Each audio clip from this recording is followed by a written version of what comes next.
Hi guys, magandang gabi. Gabi na guys kasi alas 7 na ng gabi dito sa Nepal.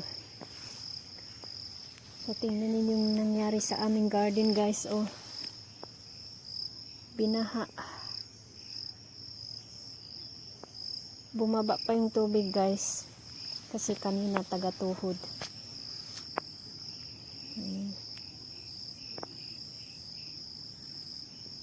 Naging yellow green na yung dahon ng ating mga gulay. Soya bean yan. Soya. Dahil sa tubig. Yan yung tinanim ko dito na okra at saka mais. Ayan. Tumubo na sa yung okra guys. Eh.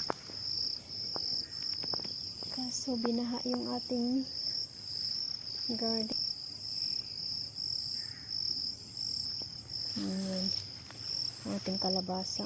Maganda na sana.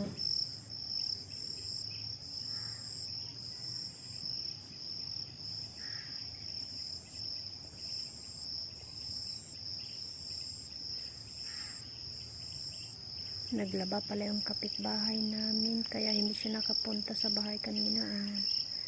Kita yung mga nilabahan niya. Naglaba rin naman ako kaso buong araw umulan. Hindi nagpakita yung araw. Kaya hindi ko na lang sinampay. Ayan, tumubo yung mga mais doon banda. Nakakatakot pumunta sa maisan guys. Kasi kanina yung asawa ko may nakitang ahas ba. Sinabihan ako na wag pumunta rito. Kaso hindi ko matiis na hindi pumunta. Kasi yung bunga ng ating talong malalaki na. Isa pa bukas ay Sabado, kaya kailangan ko mag-harvest ngayon na Biyernes. Ayan. So dito daw galing yung yung ahas dito sa may talong. Ang tataas kasi ng damo sa baba. Hindi na natin malinis kasi lagi na lang umuulan. So mula dyan guys, pumunta doon sa may okra. Yung okra hindi ko kinuha yung mga bunga niya doon banda sa tabi ng may saging kasi dyan daw pumunta yung ahas. Baka mamaya ma-encounter pa natin guys. So ayan pala yung ating sili. Ang daming hinog. Bukas ko na lang yung kukunin. Pinapahinog ko talaga yan siya guys para patuyuin ba. Kasi ginagamit din natin sa pagluluto yung tuyong sili. Aray, ano yun? Yan ba yan guys? Alimatok no. Ayan, alimatok. Ayan. Nilinis ko to ng isang araw. Ayan. Ang bilis tumubo ng mga damo eh.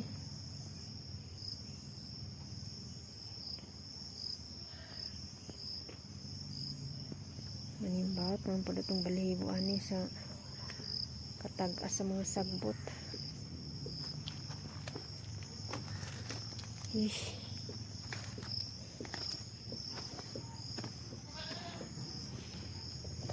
Nagdala ako nito guys in case na may masalubong tayo na ahas.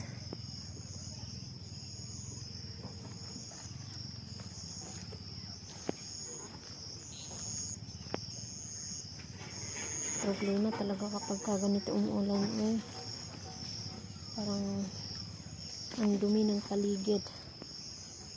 Ayan yung ating Baguio beans. Last year ang ganda ng ating Baguio beans pero ngayon hindi na siya maganda.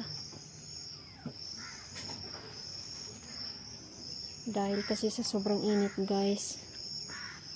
Kaya hindi maganda yung tubo ng ating mga gulay. Ayan, dalawa lang yung nabuhay sa ating gulay na dahon-dahon.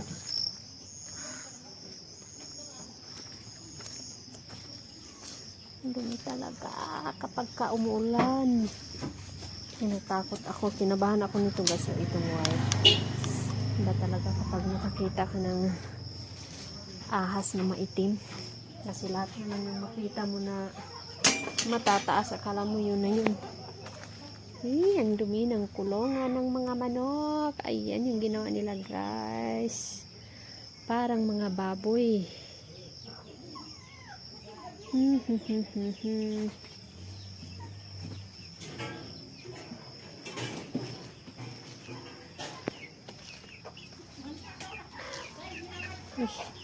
Kaya nakabuta tayo guys. Para safety. Ayan yung ating malunggay. Ang ganda ng ating malunggay kaso hindi naman ako nagugulay ng malunggay palagi. Minsan lang. Parang gusto kong kumuha ng mga gabi sa labas kasi ayun ang daming dahon Ayan. Ang daming dahon. Panglaing ba? Masarap siya. Kunin ko kaya no?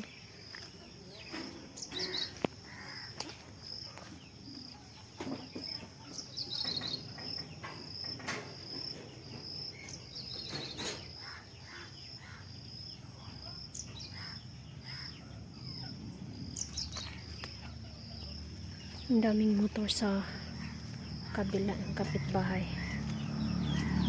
Baka nag-celebrate sila kasi buntis siya. Buntis daw. Kaya baka nag-celebrate. Ayan ang taas din ng damo.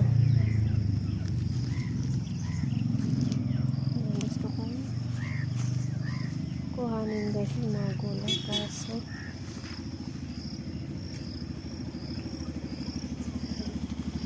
I didn't recognize you.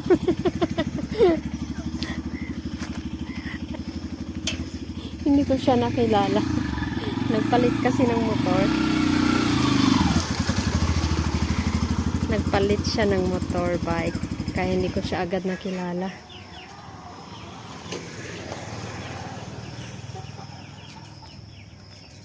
What's that?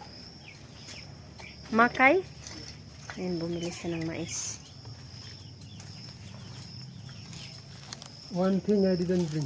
What? Aloo. Then how I'll cook Without the paneer? jam down. No need. There is chana you need. No need. Sabi ko, gusto ko yung kunin yung mga dahon ng dagat.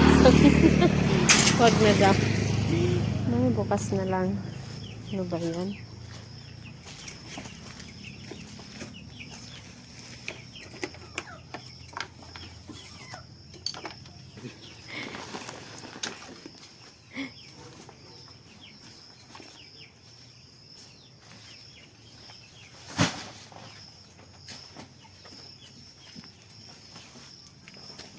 Ayan yung ating kalamansi guys. Meron na siyang bunga. Kaso parang dalawa lang. So ayan yung nakuha nating gulay guys. Pinagalo ko na. Wala kasi tayong malagyan. Ampalaya, talong, okra. Yan lang yung available nating gulay. Yung kangkong, hindi pa tayo nakapagtanim. Kaya ito lang guys. So magsimula na tayo magluto. Hanggang dito na lang yung ating video guys. Maraming salamat sa panonood. Ay, may listahan siya guys. Gumawa ng listahan para hindi makalimutan. Pero may nakalimutan talaga. Hindi talaga maiwasan. Hindi siya bumili ng patatas. Yun pa naman yung importante kasi panghalo sa gulay ba. Hi guys, magandang umaga. Maaga tayo nagising ngayon guys, mga alas 5.